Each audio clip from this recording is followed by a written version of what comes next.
Hello friends, आपका स्वागत है मेरे यूट्यूब चैनल जिसका नाम है एनिमे पैरासाइट। मैं हूं आपकी होस्ट भारती झा। आज मैं आपके सामने जिस एनिमे के बारे में बात कर रही हूं उसका नाम है ब्लैक बटलर। इस एनिमे को IMDb ने 7.8 आउट ऑफ 10 और माई एनिमे लिस्ट ने 7.7 आउट ऑफ 10 की रेटिंग दी है। इस एनिमे के टोटल 3 सीजन्स हैं। आज मैं आपके सामने ब्लैक बटलर एनिमे के एपिसोड 1 को एक्सप्लेन करने वाली हूँ। तो चलिए शुरू करते हैं। यहाँ पर सीन की शुरुआत में हमें अंधेरे में सफेद बर्फ से भरे जगह में एक लड़का जिसका नाम सीएल है रेड कलर के छोटे कपड़े पर लेटा हुआ दिखाई देता है। उस लड़के के शरीर पे भी कपड़े के बजाय एक छोटा लाल कलर का कपड़ा ढका हुआ होता है। साथ ही एक आदमी की आवाज भी हमें सुनाई देती है जो कि वो आदमी उस जमीन में पड़े हुए लड़के से पूछ रहा होता है, क्या तुम अपनी किस्मत बदलना चाहते हो? तुम्हारे पास अभी समय है, तुम इस बारे में फिर से सोच लो, क्योंकि तुमने अगर ये कॉन्ट्रैक्ट एक बार कर लिया तो तुम्हें हेवन में जगह कभी नहीं मिलेगी। उस आदमी को जवाब देते हुए वो लड़का उससे कहता है कि क्या तुम्हें ऐसा लगता है जो भी लोग गॉड को मानते होंगे वो तुम्हारे पास हेल्प के लिए आएंगे? उस लड़के के ऐसा कहने पर वो आदमी मुस्कुराते हुए उसे कहता है कि मैं तुमसे फिर से एक बार वही सवाल करता हूँ। उस आदमी के बार बार एक ही सवाल करने से वो लड़का चिढ़ जाता है और उसे कहता है कि हाँ, मैं ये कॉन्ट्रैक्ट करना चाहता हूँ, तुम बस ये कॉन्ट्रैक्ट बनाओ, एक ही क्वेश्चन को बार बार मत करो। उस लड़के के ऐसा कहते ही वो सफेद बर्फ ऊपर आसमान की तरफ उड़ने लगती है और तभी खूब तेज हवाएं भी चलने लगती हैं। उसी जगह पर अंधेरों के बीच से वो आदमी बाहर निकलता है। यहाँ पर सीन की शुरुआत में बहुत ही अच्छा बैकग्राउंड दिखाया जाता है। चिड़ियों के चहचहाने की आवाज के साथ झरना और हरे भरे जगह भी दिखाई दे रही हैं। बेड पर लेटे हुए सीएल को उसका सर्वेंट सेबेस्टियन सुबह सुबह चाय और नाश्ते के लिए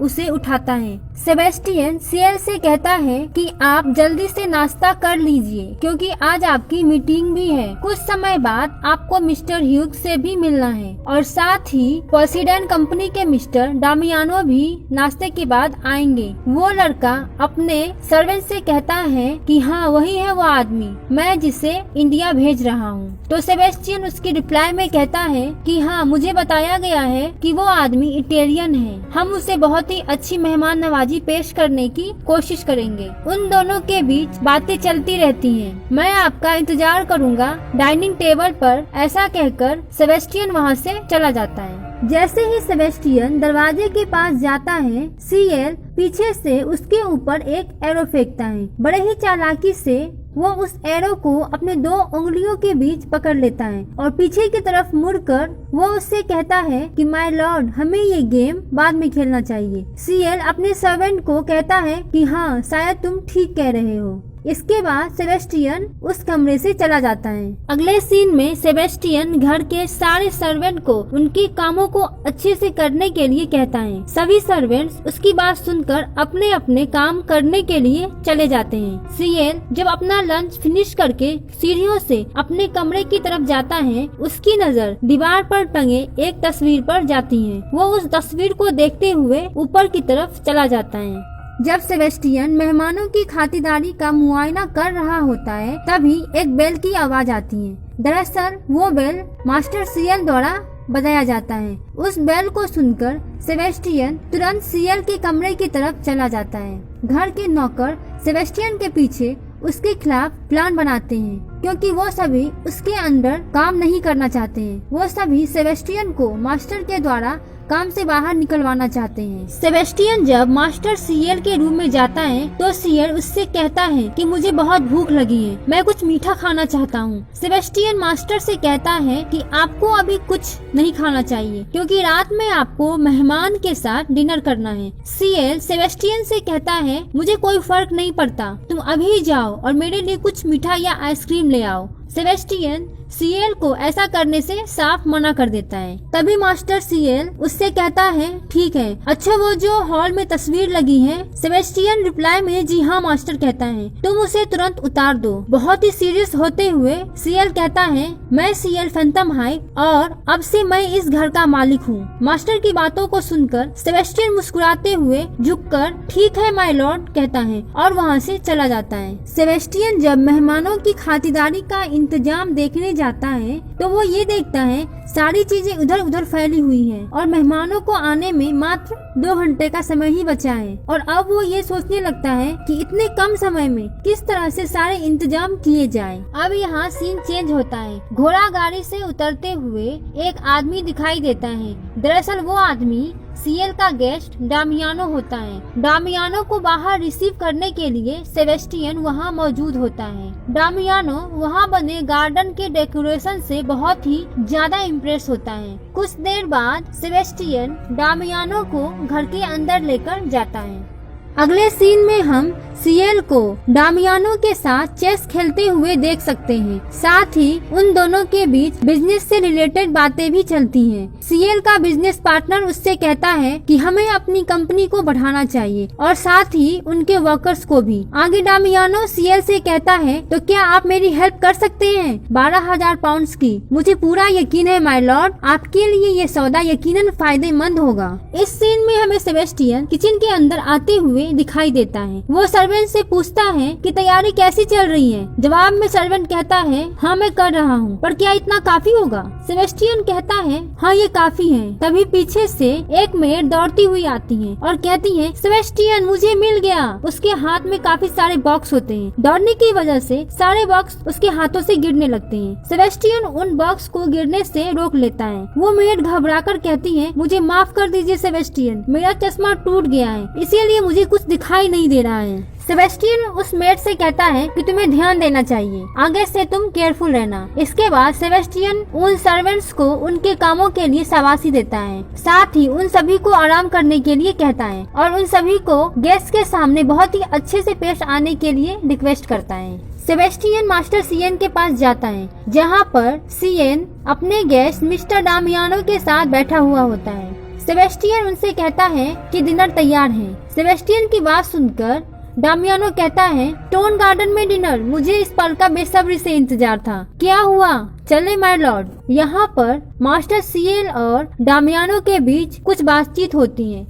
इसके बाद दोनों डिनर के लिए चलने लगते हैं। इस सीन में पार्क में बड़ा सा डाइनिंग टेबल देख सकते हैं। उस डाइनिंग टेबल पर सीएल और मिस्टर डामियानो डिनर करते हुए दिखाई दे रहे हैं। सेबेस्टियन मिस्टर डामियानो से कहता है कि आज डिनर में अच्छे से कटा हुआ डोंट वरी बीफ है जिसे शेफ बालडोरी ने बनाया है। डामियानो से सेबेस्टियन कहता है कि ये डिश जापान की सबसे प्राचीन डिश मानी जाती है। हमने ये सब आपको शुक्रिया अदा करने के लिए बनाया है। सेबेस्टियन की सारी बातों को सुनकर डामियानो बहुत खुश हो जाता है और कहता है क्या आइडिया है, क्या शानदार मेहमान नवाजी देखने को मिला फैंटम हाइप हाउस की तरफ से। सेबेस्टियन डामियानो से कहता है हमने आपके लिए वाइन का भी इंतजाम किया है। सेबेस्टियन अपने बगल में खड़ी सर्वेंट मेरिन से कहता है कि मेरिन खड़ी क्यों हो, हमारे गेस्ट को वाइन सर्व करो। जब वो सर्वेंट वाइन ग्लास में सर्व कर रही होती है तो वो वाइन उससे डाइनिंग टेबल पर गिर जाती है। सेबेस्टियन उससे कहता है मेरिन जरा ध्यान से सर्व करो, तुम सारे वाइन को टेबल पर गिरा रही हो।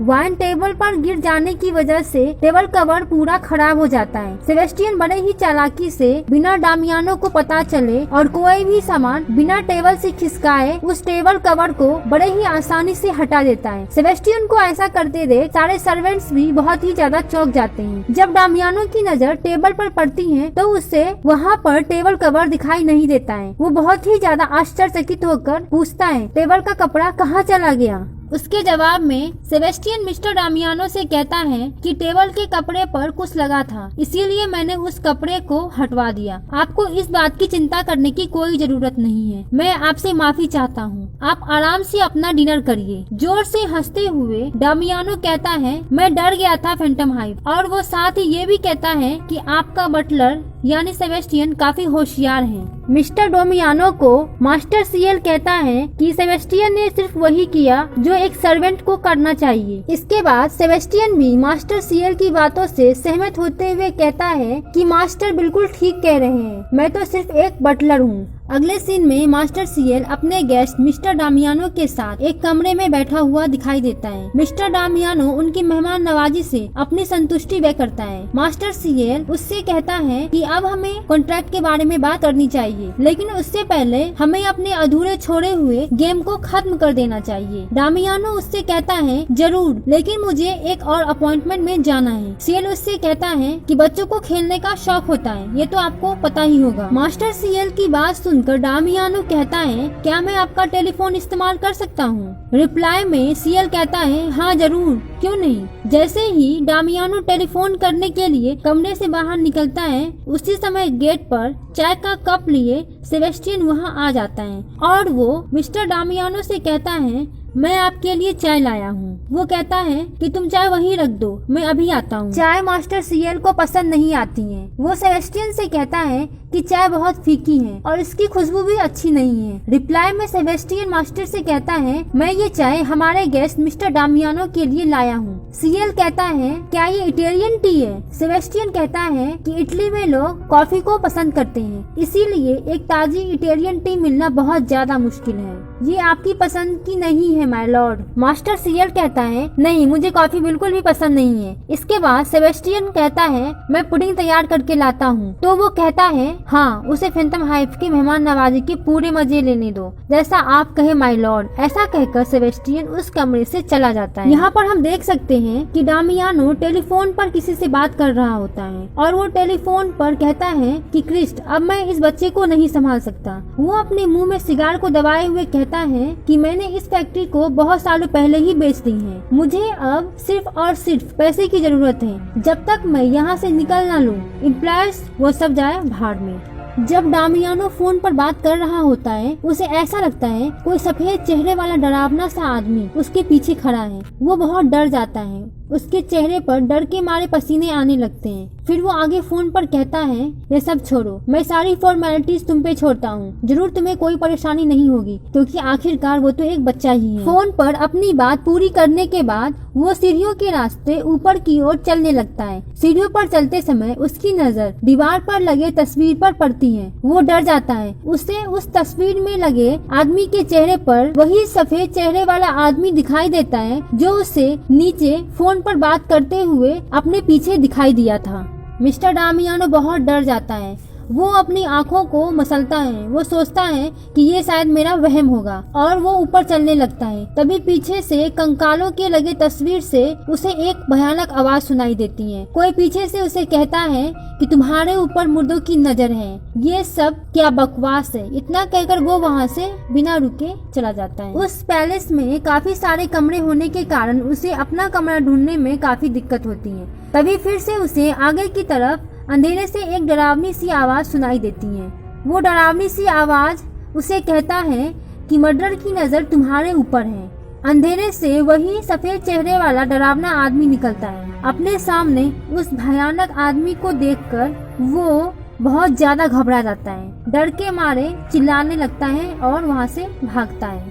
जब वो डरकर भाग रहा होता है, तभी उसे पीछे से एक बार फिर आवाज आती है, तुमने एक मौका खो दिया। ये सुनकर वो और भी डर जाता है और हड़बड़ाहट में सीढ़ियों से उतरते समय उसका पैर फिसल जाता है और वो गिर जाता है। तभी वहाँ फर्श साफ कर रही मेड उसे गिरते हुए देख लेती है और वो उससे कहती है, सर क्या आप ठीक हैं? और वो डरकर कहती है, लगता है इनका पैर मुड़ गया। तभी डामियानो को फिर से वही सफेद चेहरे वाला डरावना आदमी दिखाई देता है। वो डरकर रेंगते हुए सीढ़ियों से नीचे उतरकर जाने लगता है। सर्वेंट उसे रोकने की कोशिश करते हैं, लेकिन वो नहीं रुकता। डामियानो रेंगते हुए खुद को बचाने की कोशिश करता है। तभी उसे सामने बटलर सेबेस्टियन दिखाई देता है। सेबेस्टियन उससे पूछता है, आप कहाँ जा रहे हैं सर? अभी तो आपकी मेहमान नवाजी करना बाकी है। उसकी ये बात सुनकर वो बहुत डर जाता है। सेबेस्टियन उससे कहता है, अभी तो हलवा परोसना बाकी है, आप क्यों ना घर पर बैठकर आराम करें। डामियानो उसकी बातों को सुनकर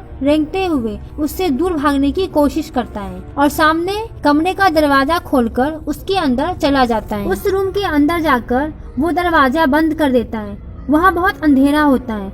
वो अपने चेहरे का पसीना पोंछते हुए कहता है, धत, यहाँ तो बहुत अंधेरा है। तभी उसे बाहर से किसी की पैरों की आवाज सुनाई देती है। वो आवाज सुनकर और भी डर जाता है और छुपने की जगह ढूंढने लगता है। तभी उसे सामने एक अलमारी दिखाई देती है। वो उस अलमारी का दरवाजा खोलता है और उसके अंदर छुपने के लिए चला जाता है। वो कहता है, धत, ये तो बहुत छोटी अलमारी है। डामियानो को उस अलमारी के अंदर जाते ही सेबेस्टियन उस कमरे में आ जाता है। डामियानो को उस अलमारी में पसीने की बदबू आती है। सेबेस्टियन उस अलमारी में लगे छोटे से झरोखे से झांकते हुए कहता है, सर, क्या आपसे इंतजार नहीं होता? आपको सोचना चाहिए, आप ओवन में घुस गए हो। डामियानो ओवन के अंदर उसकी बातों को सुनकर घबराते हुए कहता है, ओ ओवन, खोलो इसे, मुझे बाहर निकालो इसके अंदर से। सेबेस्टियन उस ओवन का स्विच ऑन कर देता है और कहता है कि आपको पता है, इंग्लैंड में कई सारे पुडिंग्स जानवरों के मांस से बनती है। इतना कहकर सेबेस्टियन वहाँ से चला जाता है। कुछ ही देर में उस ओवन से बहुत तेज चीखने की आवाज आती है। उसकी आवाज पूरे पैलेस में गूंजने लगती है। उस चीख को सुनकर सारे सर्वेंट्स थोड़े आश्चर्य में पड़ जाते हैं। तभी वहाँ सेबेस्टियन आ जाता है। वो सभी सर्वेंट्स को उनके द्वारा किए गए कामों की प्रशंसा करता है। वहाँ से बाहर की ओर निकलते समय वो धीरे से बोलता है, मिस्टर डामियानो, मुझे यकीन है कि आपको फैंटम हाइव की मेहमान नवाजी पसंद आई होगी। सिर्फ पसंद ही नहीं, बल्कि बहुत ज्यादा पसंद आई। अगले सीन में मास्टर सिएल अंधेरे में एक सोफे पर बैठा हुआ दिखाई देता है और वो मुस्कुराते हुए कहता है, कितनी गंदी चीख है सुअर की तरह। पहले तो उसने बिना बताए फैक्ट्री बेच दी और वो कहता रहा वर्कर्स के लिए पैसे चाहिए। क्या उसे सच में ये लगा कि वो हमसे छुपाकर रख पाएगा? बेवकूफ। एक बार जब तुम अपना कुछ खो देते हो तो दोबारा वापस नहीं पा सकते। और यह सीन यही समाप्त होता है।